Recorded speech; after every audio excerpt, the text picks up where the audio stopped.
everyone. Once again, this is Joe from Joyful Noise Productions and from Instrumental Worship Tracks. Again, we're coming up with another tutorial called Quantization. Now, before we go any further, please do me a favor.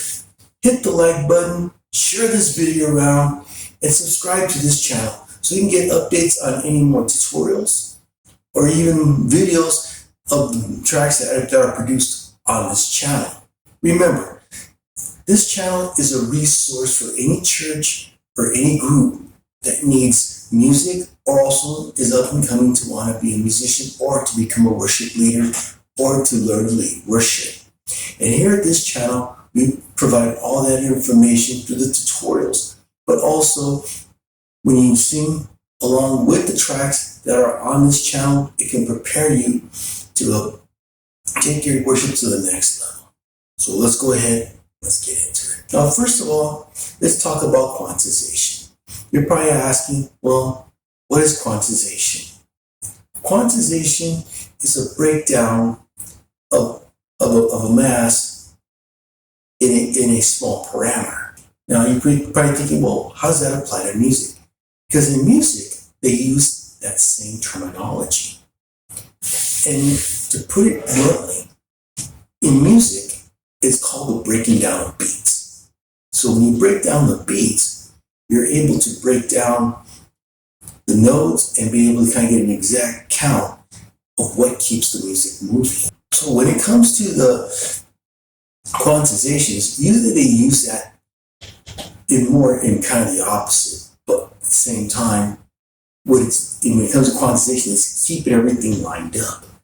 So that way everything just kind of falls into place as you go through the music and kind of knowing where it follows. So when it comes to quantization, it's something like this. Think of a dollar bill.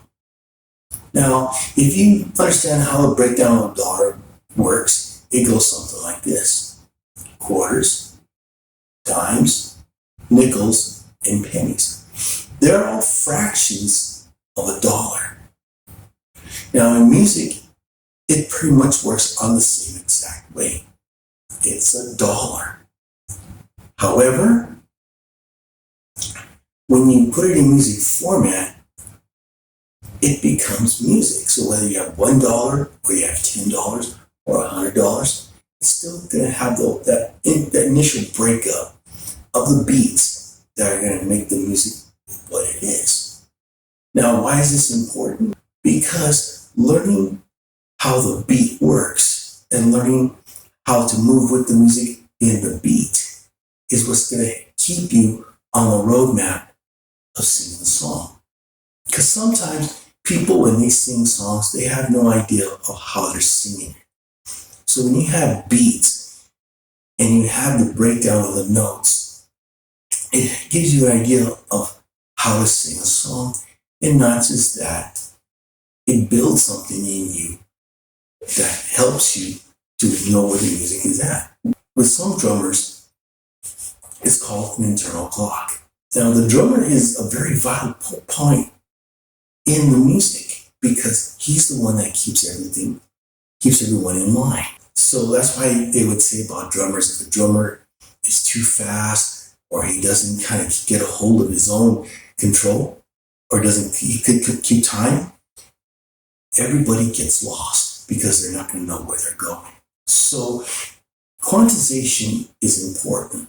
Now, what we're going to do in this video is that we are going to come to my DAW, which is called my digital audio workstation, and we're going to work on breaking down these beats as they go. So without any further ado, let's get into it. Well, for right now, if you could beg my pardon here, we're using a different mic on this one.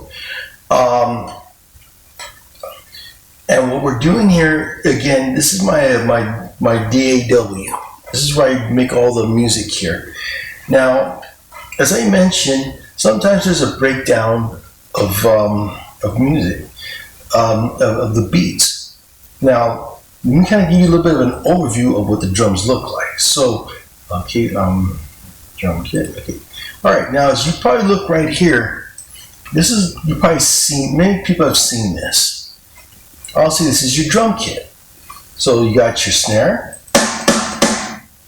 got your kick, you got your tom-toms, left, right, and you got your floor tom.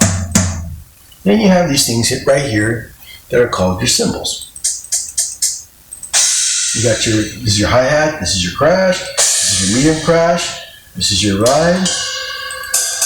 Depending on where you hit it, you get different sounds, and you got your China cymbal. You really don't see much of the China cymbals, but you mainly just see a lot of these right here.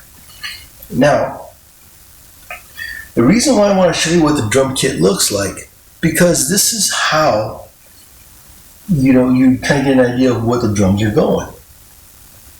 Now, one thing a friend had told me a long time ago regarding a drum kit, they're like quotations in the music. An exclamation point, a period, question mark. So when you hear like certain kind of dynamics going on with the drums and the music, it's creating a form of musical grammar. So as we go further on, as you see right over here, as I click on this right here, this is my my mini grid right here. This is my grid. Now, obviously, right here is my kick, snare, and I also got my hi-hat. This one's kind of known as your pedal hi-hat. But if I move this up here, it's going to kind of give a little bit of a different sound. So this right here is called an open hat. And if I bring this down a little bit further here, then I got my closed hat. Now, there's a reason why I kind of focus a little bit on these things. But before I kind of get into that, let's talk about the two main ones, your kick and your snare. Now, as you look right up here in this grid right here, you can see you got a 1, a 2, 3, 4. And same thing you got right over here as well, which is on the second. Thing right here is number 2, which would be 1, 2, 3, and 4.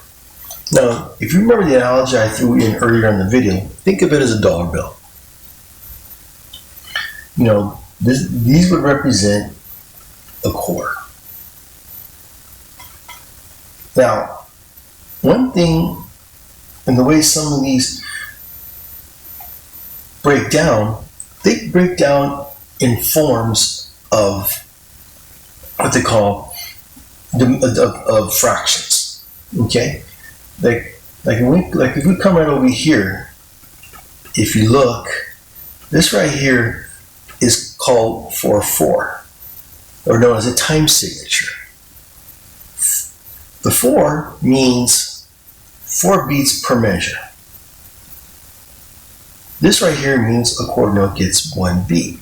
Now, if you remember anything in elementary school, if you ever had music class or anything of that sort, you always had these notes called a fat Freddy, which was known as a whole note.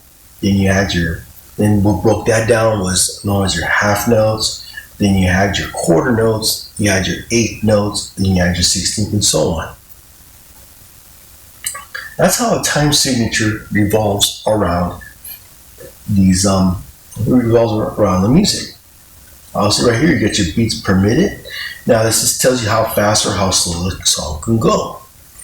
Now there is another form of time signature that is also applicable to this.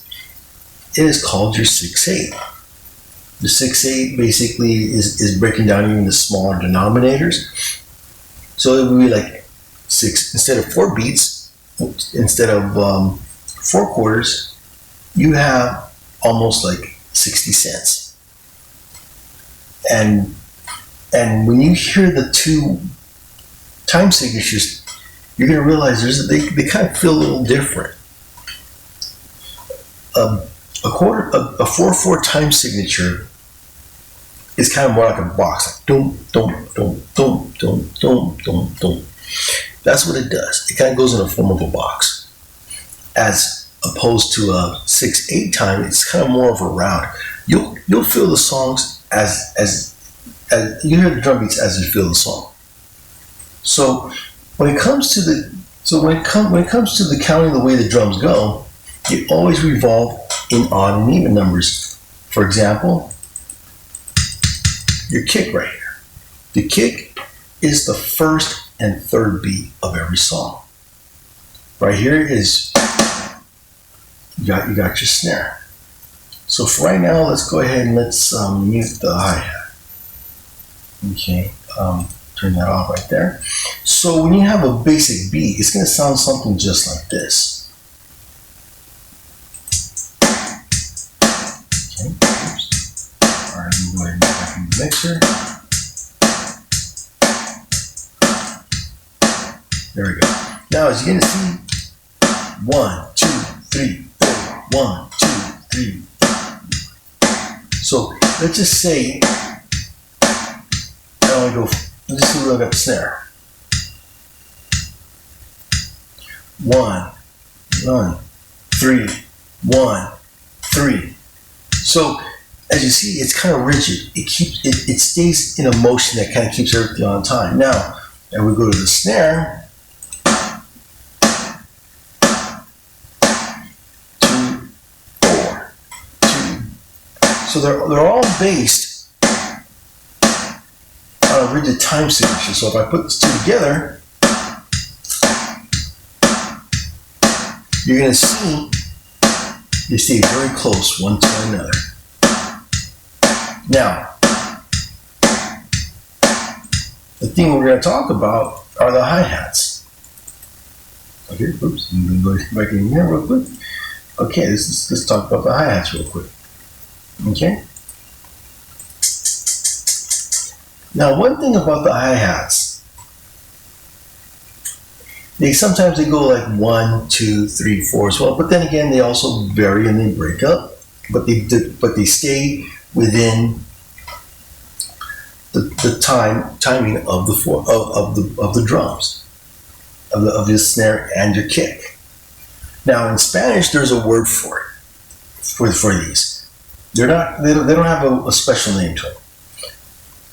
It's called a contratiempo, or I'll properly say it, a contratiempo. That means against the timing. So sometimes they may just have one, sometimes they may have two. So let's just knock the snare and the kick out, and let me go ahead and play it to you and kind of give you an idea what it sounds like.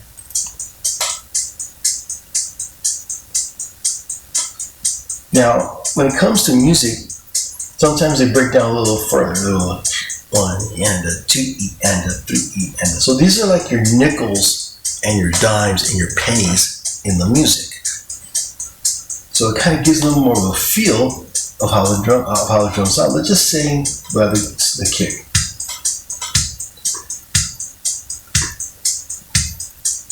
Okay, so as you can see, it has a little bit more of a feel to it.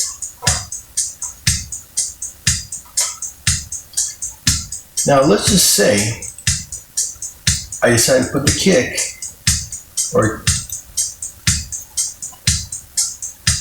on the second and fourth beat.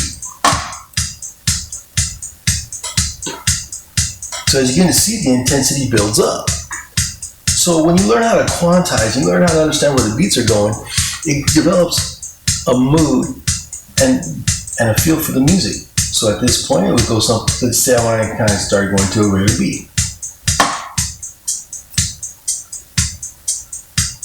So let's go ahead and pull the mixer back up. Let's pull the snare.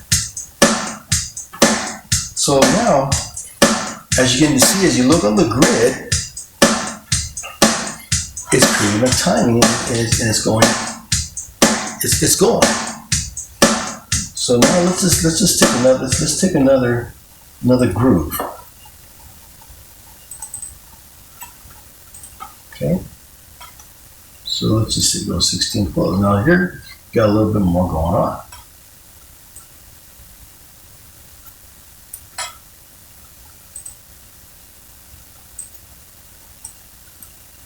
Just kind of get rid of some certain thing there. So now you're gonna hear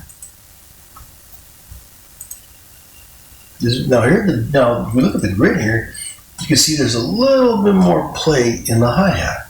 So when you play it, it's going to sound something like this.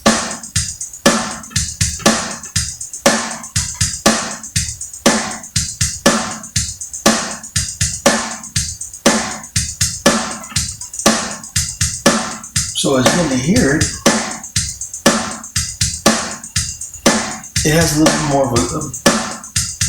of a different vibe to it. So it doesn't matter how you set the hi-hats, as long as it revolves around the 1 and 2 beat, it's gonna make the song move. Now you see right here, this is kind of a little broke up, right near the kick drum, and what that does, it kind of gives a song a bit of a feel. Now enough of that. Let me go ahead and let me get you into another form. Now, this one is a little bit more common. Okay, this is more common among the slow songs. It's called the 6/8.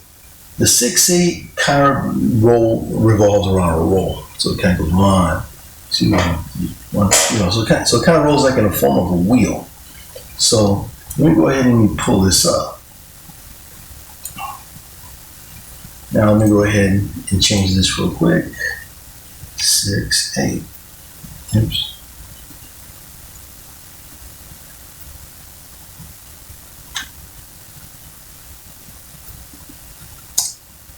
So now as you're going to see right here, it kind of gives a little more of a different type of feel to it. So now, so as you're going to see that it shortens up a little bit.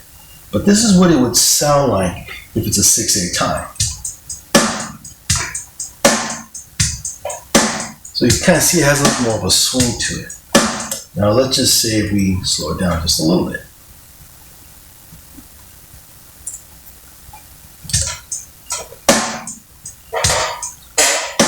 So again, it still has that swing, but a little bit slower. Now, to kind of give you an idea of what it would sound like, pull my trusty guitar here. That way we can be able to kind of get a more of a different type of feel of what it would sound like.